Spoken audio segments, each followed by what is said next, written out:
பரிபூரணமில்லாத ஆனால் பயனுள்ள பல காரியங்களை இந்த உலகத்திலே நாம் பார்க்கலாம். வயது சென்றவர்களுடைய கரங்களை பார்த்தால் அதில் அதிகமான சுருக்குகள் இருக்கும். அது யாரையும் ஈர்க்கும் வசீகரம் உள்ளதல்ல.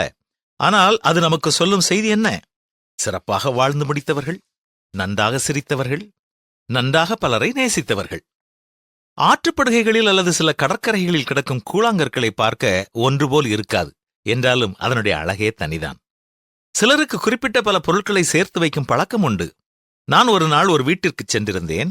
அவர்கள் மேஜையில் உலகத்தின் பல பகுதிகளிலிருந்து கொண்டுவரப்பட்ட சிறு சிறு மணிகள் அழகாக அடுக்கி வைக்கப்பட்டிருந்தன. அவை ஒன்றுபோல் இல்லை, ஆனால் அவை ஒவ்வொன்றும் சொல்லும் கதைகள் அந்த குடும்பத்திற்கு சிறப்பானவையே. சிலருடைய சிரிப்பொலி மிக வித்தியாசமானதாய் இருந்தாலும் அந்த ஒலியை கேட்கும் மற்றவர்களையும் வயிறுகுலுங்க சிரிக்கச் செய்வதாகவும் இருக்கும். பழைய புத்தகங்களின் அலமாரி பார்க்க ஒன்றுபோல் இருக்காது. வித்தியாசமான உயரங்களிலும் பருமன்களிலும் அவை அமைந்திருந்தாலும் அது ஒவ்வொன்றையும் எடுத்து வாசித்தாலும் அறிவு தரும் அத்தனை ரகசியங்களும் அங்கே இருக்கும்.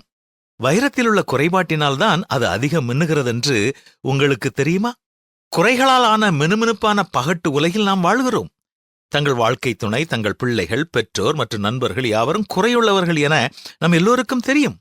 ஒருவேளை ஆண்டவர் குறையுள்ள மனிதர்களை மேலும் அதிகமாக நேசிக்கிறார் போலும். குறைவற்ற பரிபூரண மக்கள் யாரும் இல்லை என அவர் அறிவார். நாம் அனைவரும் பல காரியங்களில் தோற்றுப் போகிறோம். எவரும் எவரையும் முழுமையாக திருப்தி செய்வதில்லை. நம்முடைய தவறுகள், குறைபாடுகளை விட கடவுளுடைய அன்புதான் பெரிது. அது குறையற்றது, அது முழுமையானது. குறையுள்ள மனிதனையும் நேசிக்கும்.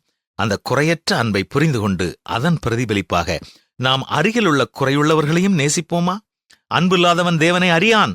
தேவன் அன்பாகவே இருக்கிறார்.